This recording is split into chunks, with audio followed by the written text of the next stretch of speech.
sa mga oras na ito, atin pong ipagpatuloy, excuse me, ang pagtalakay na ito po'y sagot o paglilinaw sa aral ng mga saksi ni Jehova patungkol sa 10 utos ng Diyos. Bakit ko po ito napansin? Sapagkat ito pong lahat, mga kapatid, kinuha ko po sa kanilang official na website na www.jw.org at yung ibang mga link sa paksa, mga minamahal na mga kapatid. Ito po ay official nila. Tinuruan nga ako nito paano hanapin ng kanilang mga miyembro nung ako'y inaaralan nila, mga kapatid. Kumbaga, paminsan-minsan nung araw, pagka hindi naman nasagot yung tanong ko, umaalis at hindi na bumabalik. So dito po, simulan natin at ating alamin ano yung stand ng mga saksi ni Jehova patungkol sa 10 utos ng Diyos, mga minamahal mga kapatid. Yung tinatawag nating Decalogue, yung tinatawag natin, mga kapatid, na moral law. Ano ang kanilang stand dyan? Ayon po dito sa kanila pong official website, sa paksang ano ang pagkakilala mo sa 10 utos. Yan o. Ano ang pagkakilala mo sa 10 utos? Ang wika ay ganito, mga minamahal na mga kapatid. Iba't iba ang pagkakilala ng mga tao sa 10 utos na nasa Biblia. Yan ang kanilang binanggit, no? Sinasabi ng mga Seventh-day Adventist. Nakita nyo, mga kapatid, andyan yung malaking Seventh-day Adventist. Sila po niyan ang sumulat. At nakalagay po sa kanilang tinatawag, mga minamahal na mga kapatid, na website na ang 10 utos ay kailangang sundin ng lahat ng tao. Yun ang paniniwala ng Seventh-day Adventist. Ang mga ito, sang-ayon sa paniwala ng mga Lutherano, ang pinakamagaling na kalipunan ng mga alituntunin na naibigay kailanman upang mapagbatayan ng isang tao ng kaayusang susundin sa kanyang buhay. Kung tama ang pagkaunawa, ang paliwanag ng isang katawagang tagapagsalita ng mga Katoliko, ang 10 utos ay batayan o batayan pa rin ng pamumuhay Kristiyano. Ayan. Dito po sa kanilang website, mga kapatid, ay pinakikita rito sa kanilang paksa ng kanilang magazine, ano ang pagkakilala mo sa 10 utos. Ayan. At ayon sa kanilang sagot din, sila din yung sumagot, sila yung nagtanong, sila yung sumagot. Ang wika rito ay, iba't ibang pagkakilala ng mga tao sa 10 utos na nasa Biblia. Sinasabihan niya ng mga Seventh-day Adventist na 10 utos ay kailangang sundin ng lahat ng tao. Kaya, mga minamahal na mga kapatid, I was not converted to Jehovah's Witnesses. Alam niyo kung bakit? Kasi dito pa lang sa aral na ganito, yung isa sa mga aral, yung foundation ng tamang relasyon ng kapwa sa kapwa mo at sa Diyos, andun na sa 10 utos at nasa Biblia na utos pansanlibutan ito ayon sa Psalms, mga kapatid. Kung ating titingnan, napakaganda ng mga binanggit nila na sinasabihan niya ng mga Seventh-day Adventist na ang 10 utos kailangang sundin ng lahat ng tao. Ang problema, medyo tinututulan nila, mga kapatid, sapagkat yun anyang paniniwala natin yun ay ayon anya, usang-ayon doon sa mga Lutherano na pinakamagaling na kalipunan ng alituntunin, na sabi roon na kailanman ay upang maging batayan sa kaayusang susundin sa kanyang buhay. At ayon din anya sa tagapagsalita o kinatawang tagapagsalita ng Katoliko, ang 10 utos ay batayan pa rin ng panahong Kristiyano. Dito, mga minamahal na mga kapatid, parang pinapalabas nila na hindi na batayan sa kanila. Halimbawa, ito pa, ang turo ng Biblia, tanong sa 10 utos sa ganito ding link number 1. Ang tanong ay ganito. Ano ang 10 utos ng Diyos? Yan ang tanong ng saksi na sila rin ang sumagot. Ang sabi diyan, ang 10 utos ay mga utos na ibinigay ng Diyos sa bansang Israel noon. Okay? Kilala rin ang mga ito bilang ang 10 salita. Ang literal na salin ng pananalitang Hebreo na Asereth Had-Devarim, ibig sabihin yan, 3 beses itong lumitaw sa Pentateuch, Torah, o binabanggit yan ang unang 5 aklat ng Biblia. Exodo 34-28, Deuteronomy 4:13 at 10 verse 4. Ang sabi niya diyan, ang katumbas nito sa Grego na na dika o 10 at logos, salita, ang pinagmulan ng terminong dekalogo. Ayan. So decalogue, mga minamahal na mga kapatid. So ano anya ang 10 utos? Ang 10 utos anya ay utos na binigay ng Diyos sa bansang Israel noon, no? At pinakita nila, paliwanag kung ano ang klaseng 10 utos, galing sa kung anong salita, bakit siya tinawag na ganito, mga minamahal na mga kapatid. no? Ang sabi nila rito, kanilang iniisa-isa at ating pansinin, maya-maya makikita ninyo yung contradiction sa kanilang aral dito sa 10 utos, mga kapatid. Maya makita ninyo, no? Ang sabi nila rito sa kanilang turo, mga kapatid, na ang 10 utos, ayan, inisa-isa nila. Ipalabas natin na tindahan, no? Yung ang 10 utos, napansin ninyo, bakit ko ito pinakita yung kanilang sinabi? Sapagkat mamaya, merong mawawala dyan, mga kapatid, pagdating sa bagong tipan na kanilang wawalain. Sabi riyan, excuse me, ang Diyos na Jehova lang ang dapat mong sambahin. O, diba? Exodo 23, huwag kang magsasagawa ng idolatria. Huwag mong gagamitin ang pangalan ng Diyos sa walang kabuluhang paraan. Ipangilin mo ang Sabat. Parangalan mo ang iyong mga magulang. Huwag kang papatay. Huwag kang mangangalunya. Huwag kang magnanakaw. Huwag kang magsasaksi o magbibigay ng maling testimonya. Huwag kang mag-iimbot. Yung 10 utos na ito, mga kapatid, kinote nila ito, of course, sa Exodus chapter 20, verses 3 to 17. Kung ating makikita, mga minamahal na mga kapatid, ito yung pinakasentro o highlight doon po sa mga utos na nakalagay doon.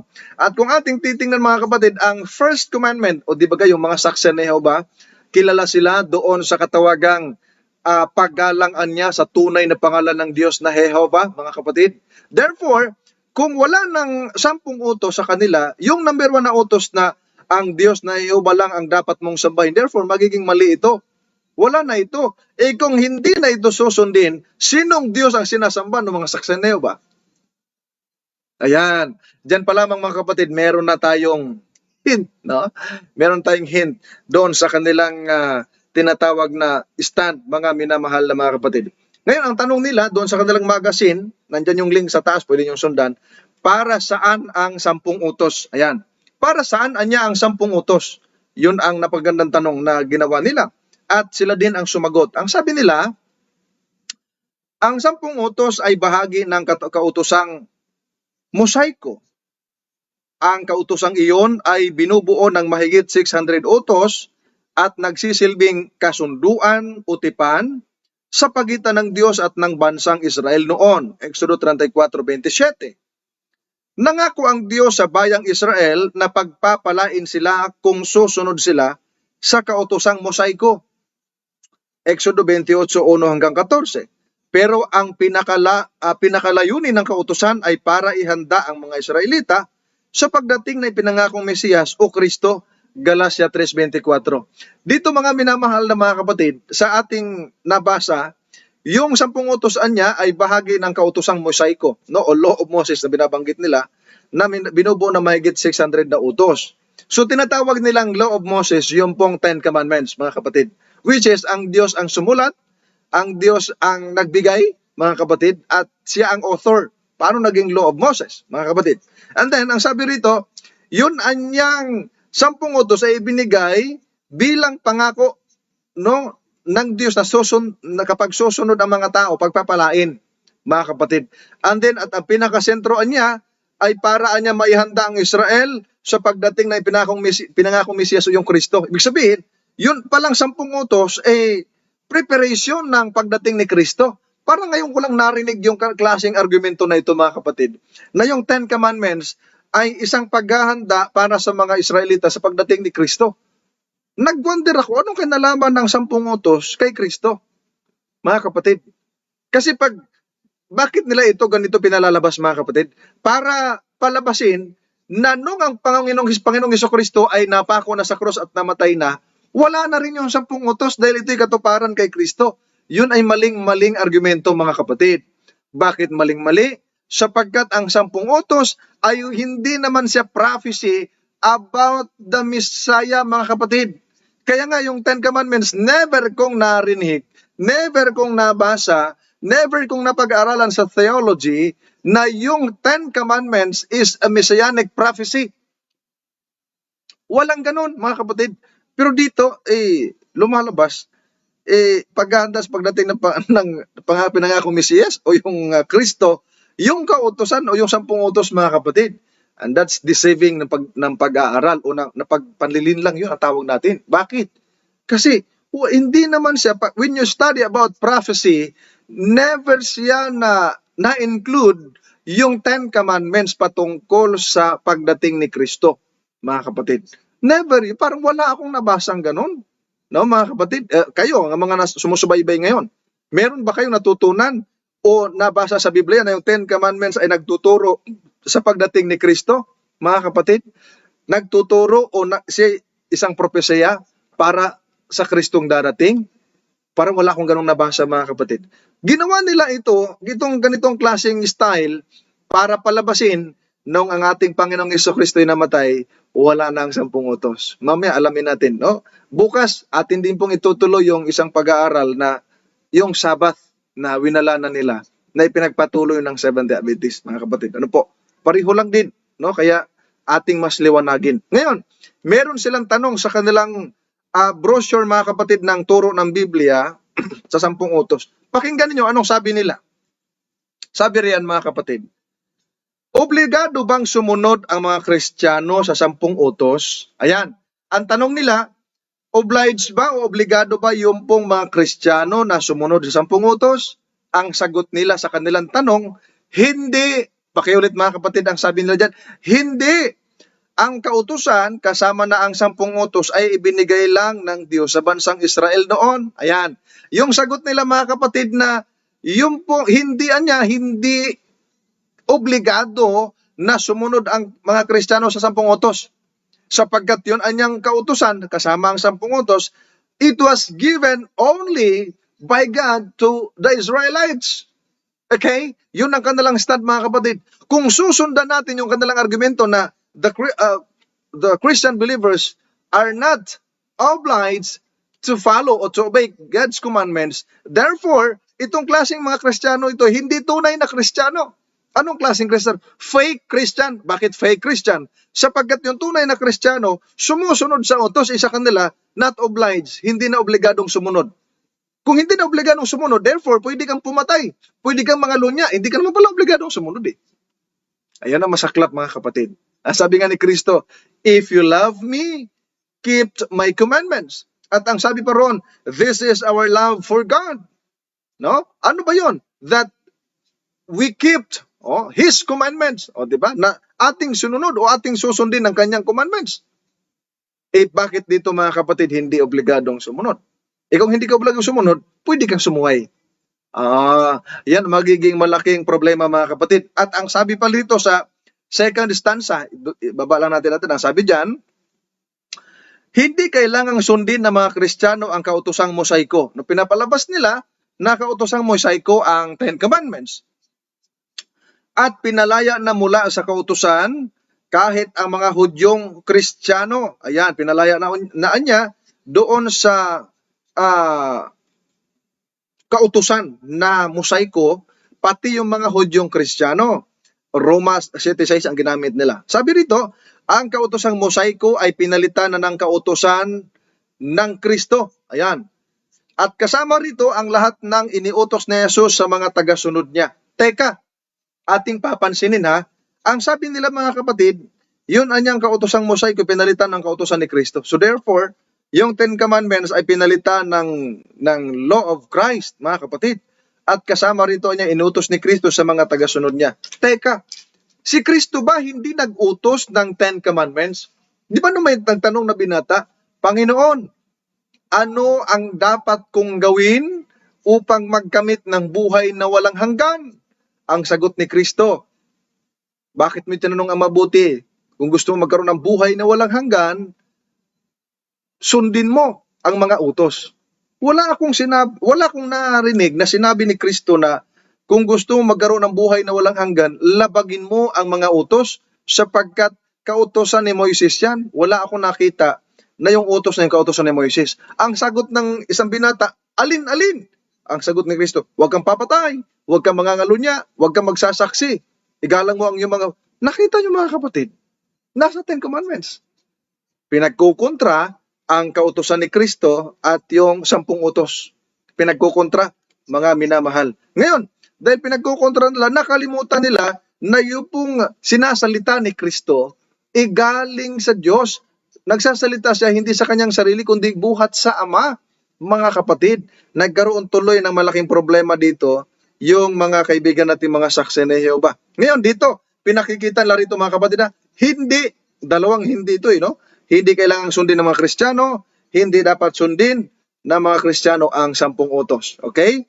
Pareho ito sa mga nakikipagdebate natin sa atin ng mga ibang relihiyon. 10 utos ayaw nila. Maging sa probinsya, yung mga Bisaya, mga Tagalog, ayaw ng 10 utos pinaglalaban ng mga pinagtatanggol ng mga Seventh-day Adventist. Mabuti pa yung mga Seventh-day Adventist. Ipinagtatanggol na, itinuturo pa.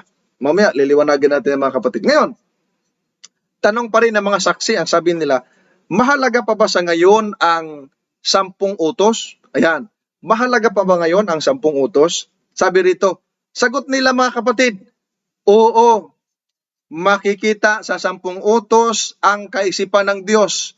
Kaya makikinabang tayo kapag pinag-aaralan natin ito. Ayan, mga kapatid, no? Anong sabi nila? Mahalaga pa ba ngayon ang 10 utos? Oo, niya. Akala ko ba hindi na dapat sundin, pero bakit mahalaga pa? Ayan. Dito nakikita na natin mga kapatid, meron ng contradiction. Alright? Meron ng tinatawag tayo na pagkokontra-kontra ng kanilang aral. Bakit? Kanina, ang tanong nila, obligado ba mga Kristiyano na sumunod? Hindi na. Hindi na dapat sundin ng Kristiyano. Ayon sa kanilang binanggit kanina, no? Hindi na kailangang sundin ng mga Kristiyano. Dito, ang tanong, nasa brochure pa rin nila ito, no? Turo ng Biblia. Sabi rito, mahalaga pa ba sa ngayon ang 10 utos? Sagot nila, oo. Kanina, hindi. Ngayon, oo. Ay contradiction. Anong sabi? Makikitaan niya sa 10 utos ang kaisipan ng Diyos, mga kapatid. No, makikita. Kaya makinabang tayo kapag pinag-aaralan natin ito. O di ba ka? Makikinabang pa. Kung hindi na dapat sundin, ano mapapakinabangan mo? Dito, makikinabang tayo kapag pinag-aaralan natin ito. At teka, yung binanggit nila, take note mga kapatid yung ginamit nilang talata na pag pinag-aaralan ito, 2 Timoteo, Kapitulo 3, versikulo 16 at 17, kaya nung nakita kanina. Ano ba nakasulat doon? Ang nakasulat doon na ang buong kasulatan o lahat ng kasulatan ay kinasihan ng Diyos. Para mapapakinabangan sa pagtuturo, sa pagsaway, sa pagsansala, sa pagtuwid, upang ang tao ng Diyos ay maging ganap sa kapanglubos sa lahat ng gawang mabuti. Ibig sabihin, tinatanggap nila na lumang tipan yun. Kasama doon sa 10 utos, mapapakinabangan pala Dito mga kapatid, meron ng hint na bumabaligtad na. Kanina, ayaw sa 10 utos, ngayon, okay na sa 10 utos. Alright? At ang sabi pa nila sa ikalawang binanggit nila, ang 10 utos ay batay sa maaasahang mga simulain na hindi naluluma. Ayan, ano ang sabi? Yun na niyang 10 utos ay batay sa maasahang mga simulain na hindi naluluma. Kung hindi naluluma, ibig sabihin still na nag-exist mga kapatid na dapat pang sundin. Mga kapatid, dapat pang sundin. Ayan ang liwanag. Kayo na ang gumamit niyan. Yung mga kaibigan nating mga saksi na Jehovah. Sila na yung gumamit dito. Hindi niya naluluma ang 10 utos. At napakaliwanag mga kapatid. Salamat. Kanina kumontra, ngayon sumang-ayon na mga kapatid. At take note kung nasundan nyo yung kanina, sa first paragraph ng ating pag-quote ng kanilang link at yung kanilang mga argumento, binanggit doon ang mga Seventh-day Adventist na sinasabi na dapat pang sundin ng lahat ng tao. Ang ganda. Parang ang sarap sa feeling ng sasabihin nila. Tinuturo ng Seventh-day Adventist na dapat maging masunurin tayo, mga kapatid. Di ba ga? And then, sa baba, mayroon pang binanggit dyan mga kapatid. Ang sabi rito, sa katunayan, marami sa mga simulaing ito ay basihan ng mga turo sa tinatawag ngayong bagong tipan. Ayan, ano ang sabi nila dyan mga kapatid? Ang katunayan daw niya na yung 10 utos ay hindi naluluma. Alright? Hindi naluluma. Ang basis nila ay marami pa niya mga simulaing ito ay basihan ng mga turo na tinatawag o sa tinatawag ngayong bagong tipan. Tingnan ang mga simulain mula sa 10 utos na makikita sa bagong tipan. Mamaya, medyo sa bandang dulo na natin ipakikita yung 10 utos na nasa bagong tipan. Kanina tinalakay at pinakita na natin paano nila dinivide yung 10 utos sa Exodo 20. Mamaya naman sa bagong tipan, tingnan natin kung mayroong pagkakaiba, mga minamahal. Okay? Ngayon, next natin. Kanina sabi nila hindi na dapat sundin, tapos ngayon medyo pwede na kasi hindi naman naluluma, tapos oo, malaking pakinabang. And then ay maraming simula na turo na nasa bagong tipan yung sa 10 utos. Kanina, atin yung nabasa na hindi na dapat sundin ayon sa kanila o hindi na kailangang sundin. Pero pakinggan ninyo mga kapatid, kapag nagko-code sila ng halimbawa, dapat ba akong manalangin sa santo, mga kapatid, dapat ba akong manalangin sa santo? Pakinggan ninyo kung saan sila kumuot ng kanilang bersikulo. Ayan, no? Sa tanong na dapat ba ako manalangin sa mga santo? Ito yung tanong nila sa turo ng Biblia, mga tanong, dapat bang manalangin sa santo? Tingnan ninyo kung saan kinote kung hindi na dapat sundin ng 10 utos. Basa, ano ang nakasulat? Ang sabi riyan mga kapatid, sa isang bahagi ng 10 utos, okay, pakinggan ninyo sa isang bahagi ng 10 utos, sinabi ng Diyos, akong Panginoon mong Diyos ay Diyos na mapanibughuin. Exodo 20 verse 5. Ikalawa sa 10 utos mga kapatid. At ang sabi riyan, yung salin na ginamit niya, ang Biblia, bagong salin sa Pilipino. Bakit masasabing mapanibughuin ang Diyos? Sila din ang nagtanong niyan. Makikita sa talababa ng New American Bible na ang salitang mapanibughuin ay nangangahulugang humihingi ng bukod tanging katapatan. Ayaw ng Diyos na magkaroon ng kaagaw sa ating gawa ng katapatan o pagsamba sa Kanya. Kaya sa Kanya lang tayo dapat manalangin. Ayun. Mga kapatid, ang linaw na yung kanilang kinontra, ngayon sinang-ayunan, kinote pa. Kaya mga kapatid, nung ako'y nakatagpo ng mga saksi ni Jehovah na nangangaral, meron kasi ako nung kanilang libro, marami kasi ako nung mga libro nilang maliliit, saka mga magazine, mga brochure. Mahilig ako magbasa.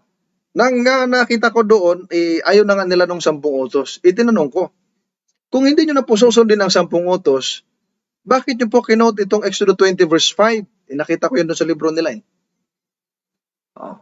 Hindi kayo masagot ng mga nangangaral, ng mga membro nila. Bakit?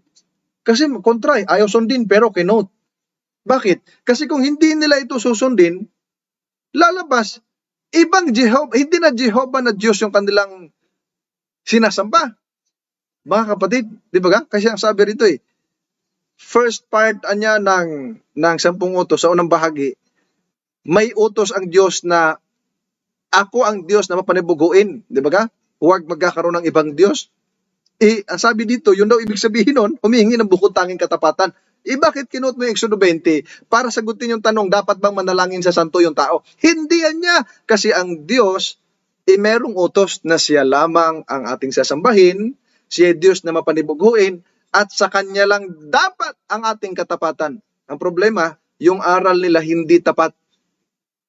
No? Hindi tapat, mga minamahal na mga kapatid. Ngayon, ayon dito mga kapatid sa kadugtong, ang sabi rito, itinuro ni Jesus, dapat manalangin sa santo. Ang sabi dito, itinuro ni Jesus ang buong kautosang mosaiko.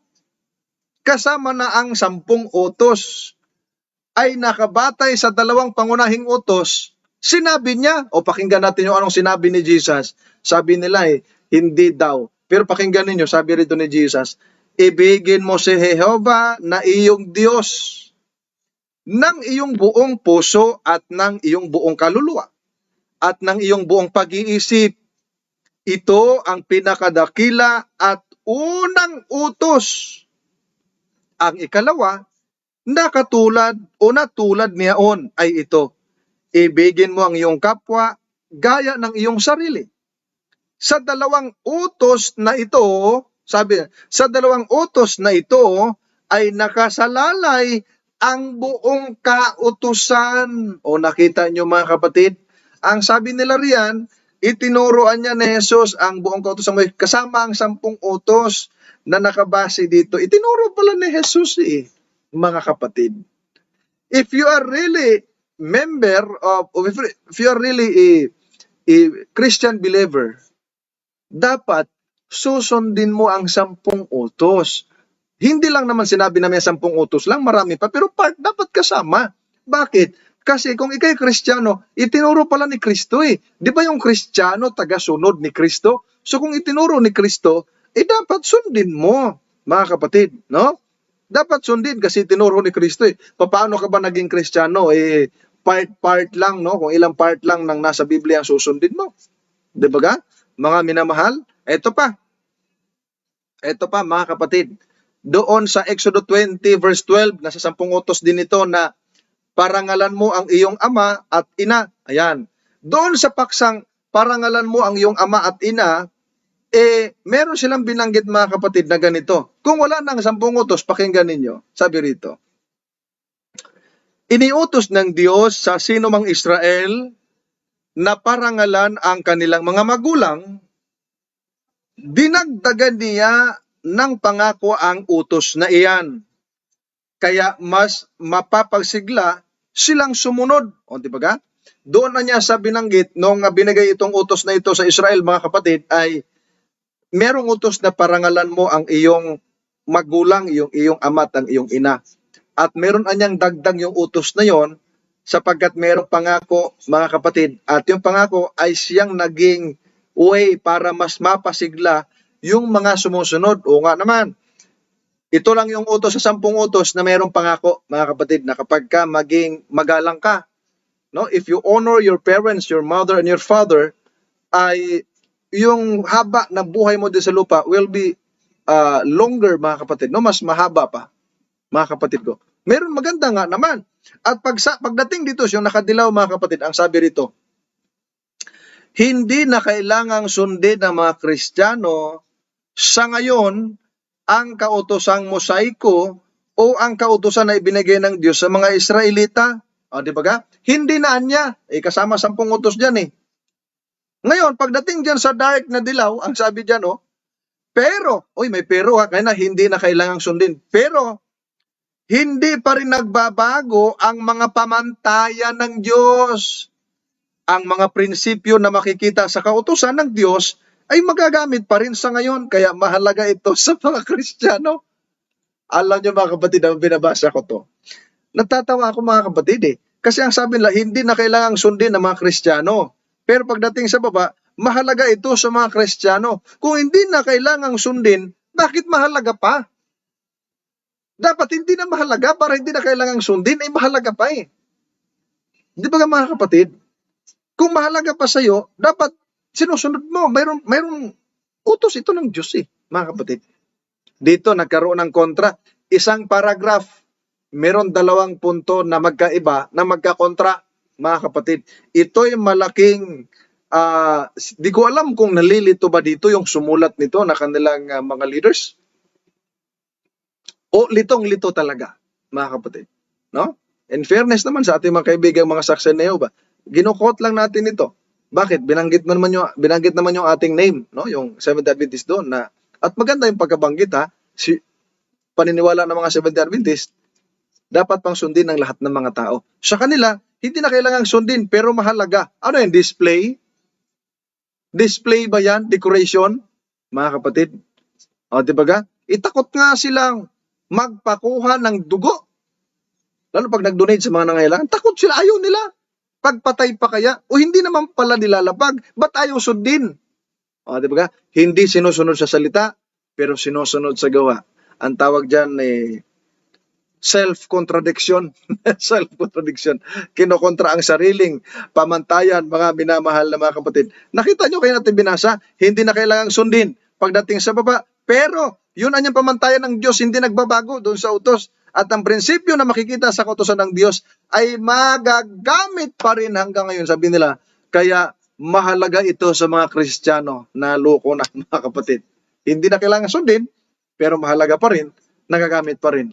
Anong klase turo yung mga ganyan, mga kapatid? Diba?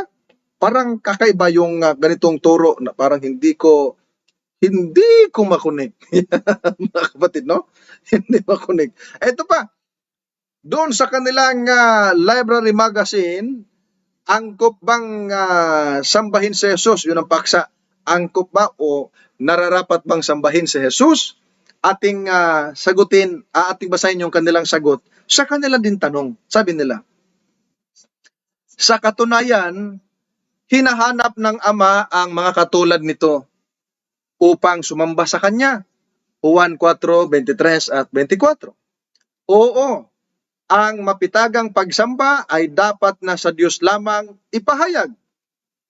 Yung dilaw na ating hinighlight, ang sabi riyan, ang pag-uukol ng pagsamba sa sino man o sa ano paman ay magiging isang anyo ng idolatria na hinahatulan kapwa sa Hebreo at Gregong kasulatan. Quoted yung Hebreo 20, versikulo 4 at 5. Nakita ninyo mga kapatid, no? Exodo 20, no? Kaya kung inyo makita mga minamahal, napakaliwanag baga. Quoted, Exodo 20, 4 at 5, mga minamahal na mga kapatid, na ating nakikita na yun pong kanilang sinabing ukol sa ang pag-uukol ng pagsamba sa sinuman o ng ano paman ay isaan niyang idolatria, mga kapatid, na hinatulan kapwa Hebreo at Grego ng kasulatan. At yung ginamit nasa Exodo 20, versikulo 4 at 5, nasa 10 utos, mga kapatid. O nakita ninyo, pagka pinag-uusapan tunay na pagsamba, ang ginagamit Exodo 20, pero wala na ang 10 utos, pero mahalaga pa rin, may pakinabang pa rin. Ano daw? Mga kapatid, no? Tama yung sa radyo, hindi kumakunik. Bakit? Kasi magkakontra, mga kapatid, no? Magkakontra yung aral na ito, mga minamahal na mga kapatid. Ngayon, doon sa kanilang ginamit na kanilang libro na ano ba talagang itinuturo ng Biblia? Maliit lang po yun na libro, ganito kakapal. Ano ba talaga ang tinuturo ng Biblia at doon sa kabanata 16 na manindigan ka para sa tunay na pagsamba? Tingnan ulit natin. Parehong kinuti. Sabi rito. Sabi diyan, ang ilan ay matagal nang may mga imahin o dambana sa kanilang tahanan. Totoo rin ba ito sa iyo? Kung oo, baka madama mo na kakatwa o mali na manalangin sa Diyos nang walang gayong nakikitang pantulong. Baka napamahal na nga sa iyo ang ilan sa mga bagay na ito. Doon tayo sa dilaw. Ngunit kung ang Diyos ang siyang magsasabi kung paano siya dapat sambahin at itinuturo ng Biblia na ayaw niyang gumamit tayo ng mga imahin. Unang talata, Exodo 20, versikulo 4 hanggang 5. Mga kapatid, andyan yung awit 115, 4 hanggang 8, Isaias 42:8, unang Juan 5:21.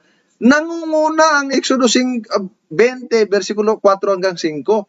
Ano anyang sabi ng Diyos? Ayaw anya ng Diyos na meron tayong gagamiting imahin kapag sumasamba tayo sa Kanya.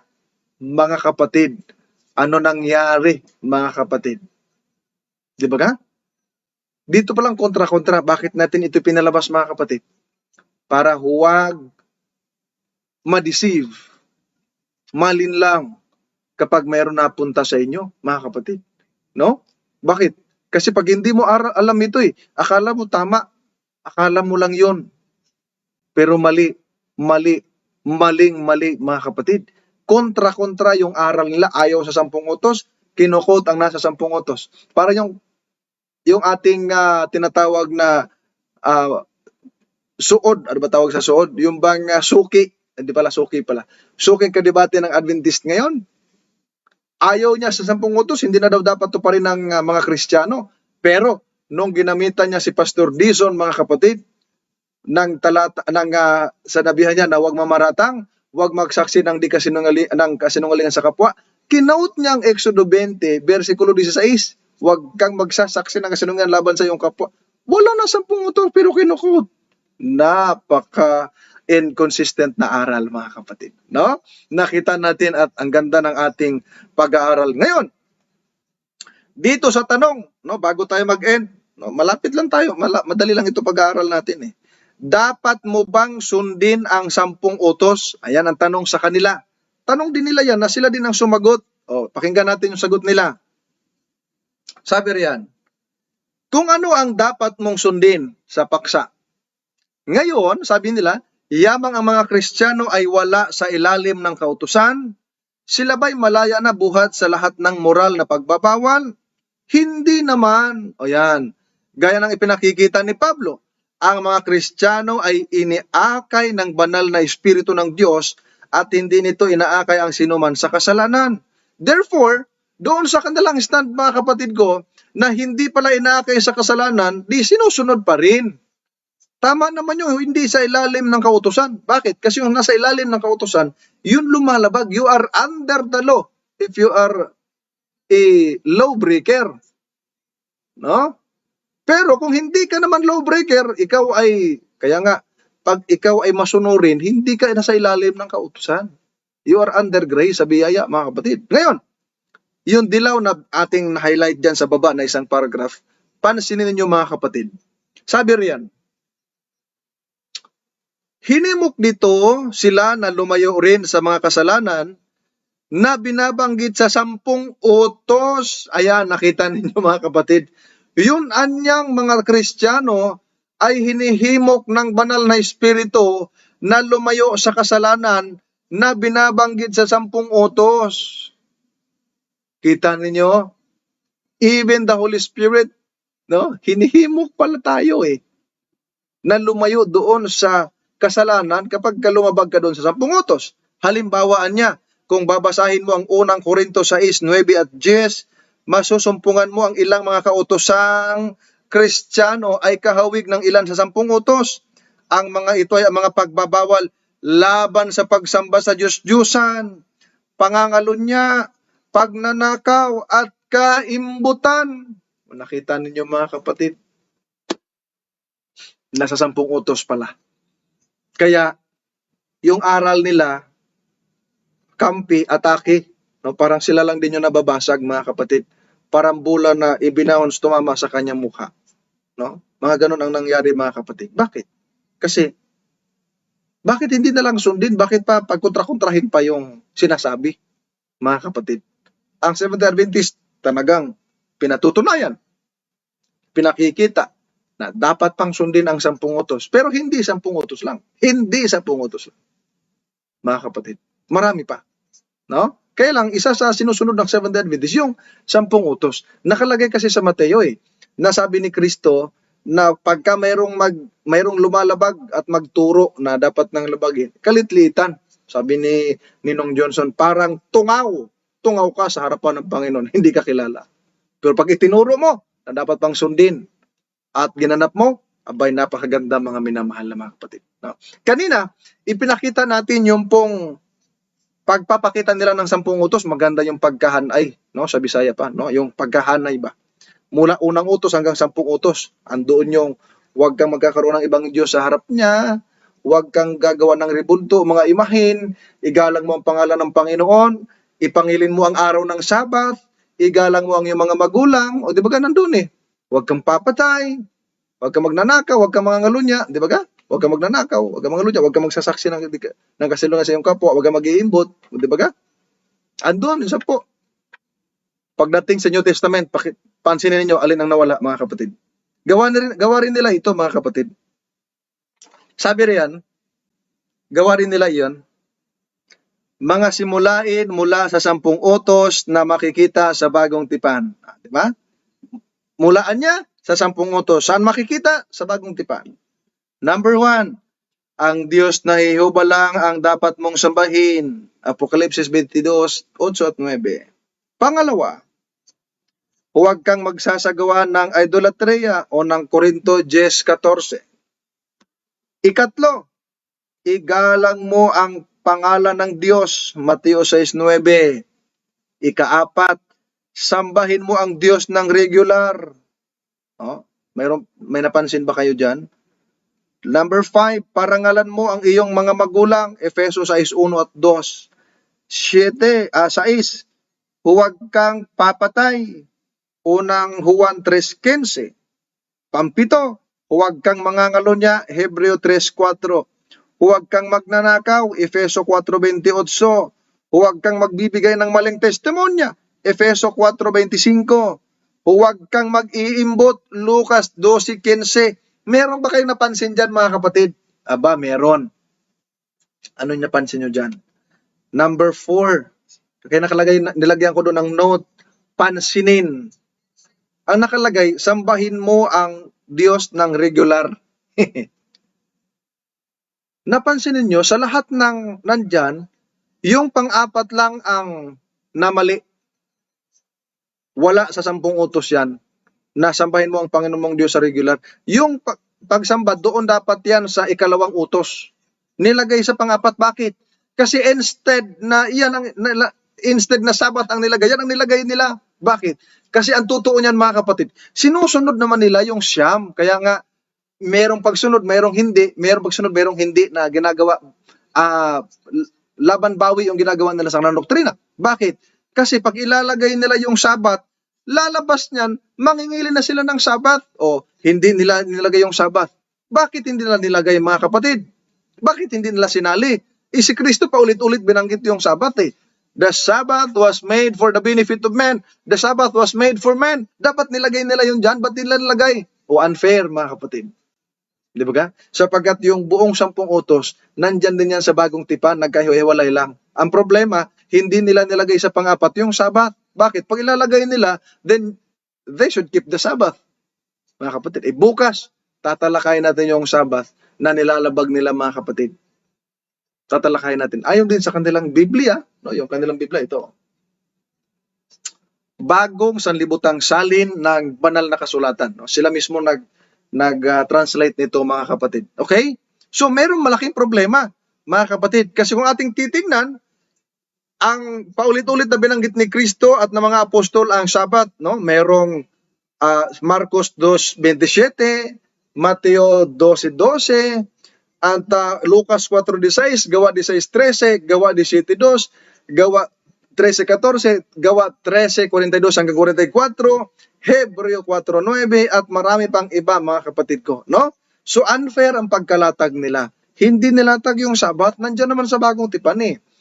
No? Ngayon sasabihin nila kung ang mga apostol ay kung ang 10 utos ay katuparan ng Kristo na darating ayon sa kanilang pahayag ng una kanina, dapat hindi na ituro ni Kristo.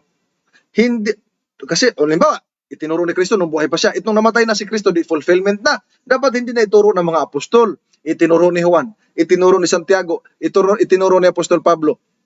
O, nadali na, mga kapatid. No? Kaya nga, mga kapatid, no, for the last slide, bago tayo mag-greetings, no?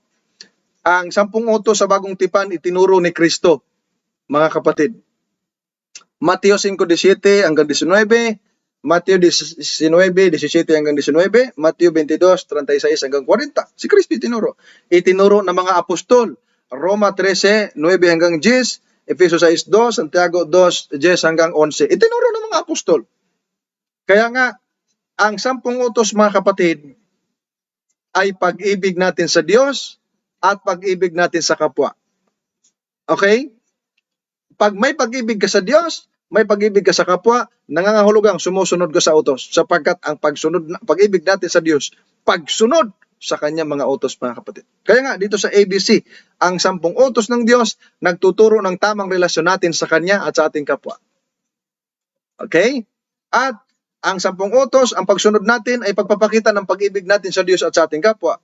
At higit sa lahat, ang buong katungkulan ng tao ay ang pagsunod sa utos ng Diyos, mga minamahal. Alright? Kaya ang mga kaibigan natin sa Jehova, kontra-kontra, kumpul-kumpul, hindi nagkakaintindihan yung kanilang aral patungkol sa 10 utos, mga kapatid. No? Natawa ako doon sa binanggit nila na hindi na kailangang sundin, pero mahalaga at mapapakinabangan. Ano daw? Mga kapatid, no? So, diyan pa lang nakikita natin kontra-kontra, inconsistent yung aral nila. Kaya we are so blessed, no, that we are members of the Seventh-day Adventist Church. Ang tunay na iglesia ng Panginoon na pinaninindigan yung mga katotohanan ng nasa banal na kasulatan at itinuturo natin sapagkat ang tunay na mga anak ng Diyos masunurin, mga minamahal na mga kapatid ko. Ano po?